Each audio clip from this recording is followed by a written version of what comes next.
Welcome back to another episode of We Roguelike It. I'm your host, Boston. Joining me as always is Moonpier. Hello. And Monkey Sr. Yo. This is our fourth and final week of 20XX. After this, we will do our ranking as is customary, but before we do that, let's talk about this game that I played very little of because Void Bastards came out this week. And that took up all my time. And most of my runs this week were basically like, alright, let's do a daily. Whoops, died on the second stage. Cool. Let's play as the blue lady. Whoops, died immediately. Cool. Come on. I did 2 runs this week. One with each of the additional characters. I don't think I've given them enough time because, oh boy, do I not like either of those people. Yeah, they're weird. It's one of those things. It's, again, to reference the almighty roguelike here. Mm-hmm. It's the Isaac thing. It's you need to be able to do multiple runs with the characters to get used to their different play styles, and I haven't had enough time to actually sink in a whole bunch of runs with the other two to actually be able to get a good feel for them. So basically, I have the same opinion on them too as I do on Ace. Yes, on Ace, which is right now they suck because I suck as playing as them. Blue lady for life. Yes, always blue lady. Yeah, I did a lot of extremely short runs. So, so I looked up the trophy list for this, and I went to straight to the most rarest one. Oh yeah. So I was like, let's try it. Oh my god, it's so hard. Which run skulls is that? So I believe there's 4 skulls. It's one that starts you on the stages start at stage 4, so it goes 4 to once it gets to 8, like the last 4 are all 8 level 8s. Oh wow! And then great, so it's all level 8 bosses, pretty much. Oh. And then one of them is the enemies do more damage. The third one is enemies have more health. And then the fourth one is the marathon one, which makes the stages longer. Oh god! So it's just like, holy crap! It's so hard. The hardest run. Yeah, I barely made it to like 3 minutes into the stage each time I ran it. So it's so hard.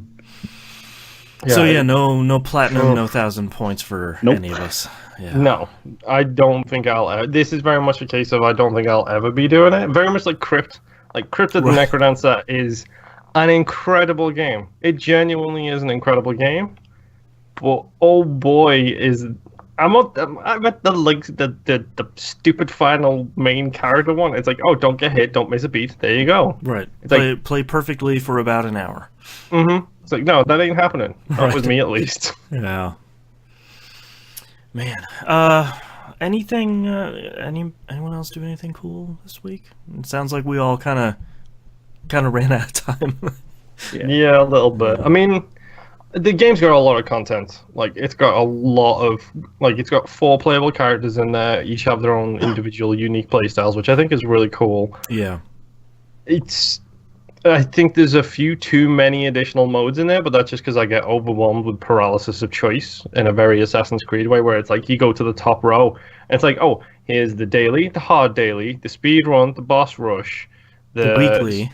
The weekly. It's just like, come on, really? Yeah. Like, this is a lot of stuff in there, and don't get me wrong, games should have a lot of options, but for me, it's just like, I jump in and I'm like, I don't know what to do. All right, where do I go? I don't know who I want to play as. Like, and I'll be honest, something that's suffered with me with this game is because it was very late on the Xbox. I should go check out True Trophies, I think it's called, which is the PlayStation equivalent of True Achievements. Yep. I should go check out that because there is 0 guides up for this game on the True Achievements site. Right. Probably because by the time it came out to the Xbox, everybody had already played it elsewhere. Right. But also, no one is stupid enough to actually attempt to get all of the achievements in this game. Everyone just looks at the achievement list and they're like, "Nah, I'm not gonna." Well, do it. it's one of those games where at least really you load up the achievement list, and I think there's 25 in total, roughly. Yeah, something like And that. I think 5 of them are all like 20% and above. And it's like, okay. And then as soon as you get past those 20%ers, it's 0.01, 0.02, Right. 0.4, 0.5, 0.67. It's just like, really? Yeesh. Yeah. You've just got to go there with everything? So now that we're done with 20XX, let's wrap up our thoughts about the game overall, since we don't do that in our ranking episode. We leave that just to the pure science. Why don't we start off with you, Monkey, about what you thought overall of 20XX? I thought it's a really fun game. Like, I played it a lot, and it kept me wanting to play another run, you know? And that's the good thing about roguelikes. Like, oh, well, just one more run. And Yeah, when they grab Yeah. you, they grab you pretty hard. yeah. Yeah, it's 3 a.m. effect. Right. Yeah. And yeah, I think I might unlock all the items in just like the easy mode and just get a whole bunch of the chips, but other than that, I'm not gonna do any craziness on it. Yeah, not that Yeah. hardcore. Yeah. I mean, there's something I like is that there's a whole bunch of item unlocks, but I kind of wish something that I think Crypt does really well, Crypt the Necrodancer, is it gives you all of those items to unlock, and then you can spend the same currency you use to unlock it to remove them from the item pools. Yes. So yeah. you know that if you have a run type that you prefer, you can just like trash half of the items because like, okay, I don't care about using the special abilities. I'm an X shot only kind of guy. Right. So give me everything that increases that type of damage. I take everything else away. Well, one thing I do like that 20XX does that I wish some other games did is when you unlock an item, like a one-time use item or something that isn't permanent, I do like that you start your next run with that item.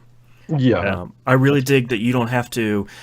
I feel like half of the fun in some of these games is like, you just unlocked this. It's like, I don't know what that is, but that looks super cool. And sometimes you get it on that run, and sometimes you never see it. But I like spending the money and saying, all right, you went for this thing, you're gonna get it on the next run, so you get to see how cool or terrible it is. Yeah. Yeah. Monkey, Moon, are your other thoughts on 20XX? Well, I can't speak to the homage nature of the thing because that's something for Mega Man fans to actually speak to. Right. But like, I think the game looks amazing. Like graphically, it's got a really solid art style to it, and yeah, whatever it rips off from other games' art style, but it's crisp, it's clean, and the most important thing is, generally speaking, it's really tight controls, which Yeah. is something that can kill this kind of game straight away.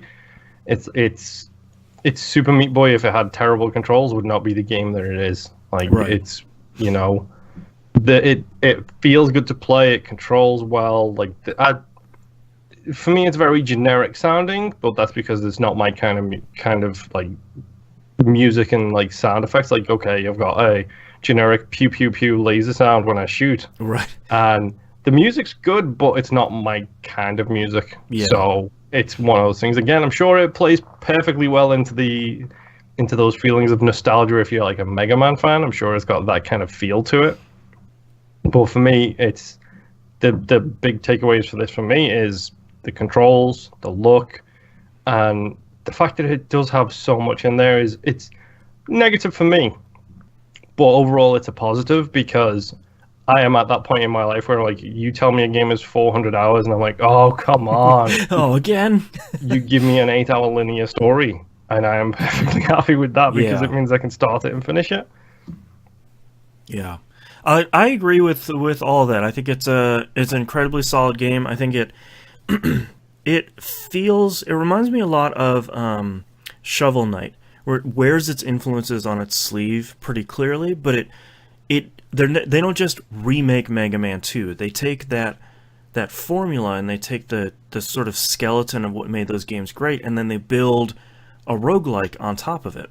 And to take that sort of 8-level boss rush idea and sort of make that into a roguelike, I think is really cool. I'm the same way as you, Moon. I don't think for me it's not a negative. It's probably more neutral that there's so much content in this game. I like seeing that in these games because I like the idea of if this is somebody's Isaac, where it's like, this 20XX is my favorite roguelike. It's the best roguelike of all time. They have so much stuff to play, and I think that's super cool. But, you know, I made that mistake with one roguelike, and that's why we have short time frames on a lot of these games here.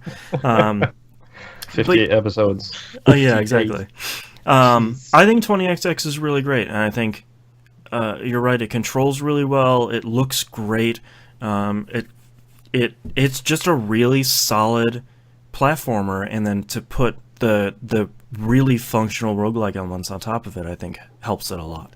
Out of curiosity, like I said, I don't have any nostalgia for the Mega Man games, but does it bring that up for you guys? Like, I don't know if I know Boston's a Mega Man player. I think Monkey's scratched a couple of them. Yeah, I played most of them. I don't think I've beaten any of them, but I played most of them, at least. Yeah, I mean, the intro is literally Mega Man 2's intro, scrolling up the tower and everything. Very much the same 8 bosses.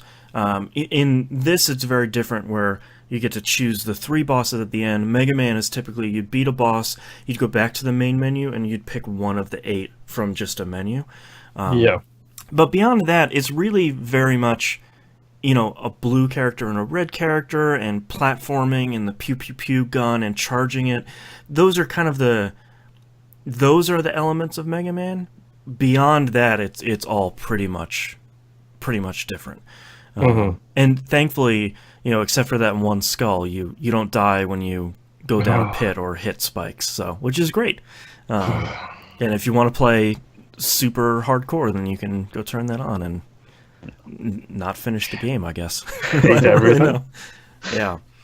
So in our next episode that will release alongside this, we will get into our ranking here of 20XX, and we'll find out where that hits our list. But before we go, let's talk about our next game chosen at random from our super giant list of video games. It gets larger every day. It does, yes. Our next game is Don't Starve.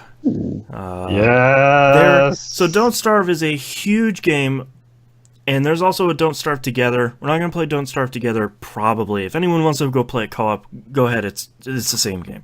But I know there's like Shipwrecked, and there's a brand new expansion that's in early access right now. If you're out there and you're playing it, play whatever you want. The core is going to be the same, and anything above and beyond that just kind of adds more stuff on top of that. But we're going to focus on kind of the core Don't Starve experience. And let's get into what platforms it came out on. Buckle in for a ride, because you have one of these. I bought this game 3 times. Yeah, well, I've barely played it on each time I've bought it, but the first time I bought it, which is my favorite platform that this is on, is the Chrome browser. Yes, that's right. I actually don't have that on this list, so yes, you can probably still buy it on Chrome. It comes out on Windows, OS X, Linux, Xbox One, PS4, PS3, PS Vita, Wii U, iOS, Android, and the Switch. So you have one of those. And apparently it's in the Chrome browser store. So I don't know if it's still there, but when it first came out, it came out originally in beta in the Chrome game store. So I just picked it up and I was like, yeah, it was like $8 and you get 2 copies of it. So I just picked it up on a whim, and it was like, okay, cool. It has since been retired, Clay Games says. There we go. So there you go. So not available on the Chrome store anymore. But knowing how often this has been in Humble Bundles and Steam sales and stuff, you might already own it. So we will be playing Don't Starve next, probably do 4 weeks, and we will see how much of a survival game is it, how much of a roguelike is it, and we will find that out over the next couple weeks. And wait, what's my outro again? Why do I keep forgetting this? We'll see you next run. There we go. There you go. I got it. All right, thanks for watching the video, everyone. Bye. Bye.